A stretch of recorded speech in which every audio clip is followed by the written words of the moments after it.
పెద్దిరెడ్డి రామచంద్రారెడ్డి, వాళ్ళ కొడుకు పెద్దిరెడ్డి మిథున్ రెడ్డి. వాళ్ళకి సొంత నియోజకవర్గంలో అడుగు పెట్టడానికి అక్కడ ఉన్నటువంటి ప్రజలు చీకొడుతున్నారు వాళ్ళని. ఎందుకయ్యా అంటే వాళ్ళు చేసినటువంటి దౌర్జన్యాలు, వాళ్ళు చేసినటువంటి భూదోపిడీలు, వాళ్ళు చేసినటువంటి అరాచకాలకి ఇవాళ అక్కడ ఉన్నటువంటి ప్రజలు వాళ్ళని చీకొడుతుంటే దాని మీద తెలుగుదేశం పార్టీ మీద నెపం వేస్తున్నారు. వీళ్ళు సొంత ఊళ్ళోనే ఏడవలేనటువంటి పెద్దిరెడ్డి మిథున్ రెడ్డి వీళ్ళు చంద్రబాబు నాయుడు గారిని కుప్పంలో ఓడిస్తానని పెద్దిరెడ్డి రామచంద్రారెడ్డి ఈ మిథున్ రెడ్డి బాబు ఏమో అక్కడ కూర్చున్నాడు. పిఠాపురంలో పవన్ కళ్యాణ్ గారిని ఓడిస్తానని ఈ మిథున్ రెడ్డి పిఠాపురంలో కూర్చున్నాడు.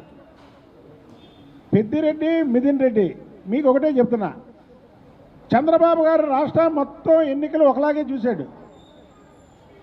ఆయన కళ్ళుగానే పులివెందల మీద పుంగునూరు మీద పడితే 9 సీట్లు వచ్చాయి మీకు, అంటే ఈ 2 సీట్లు కూడా లేచిపోయాయి.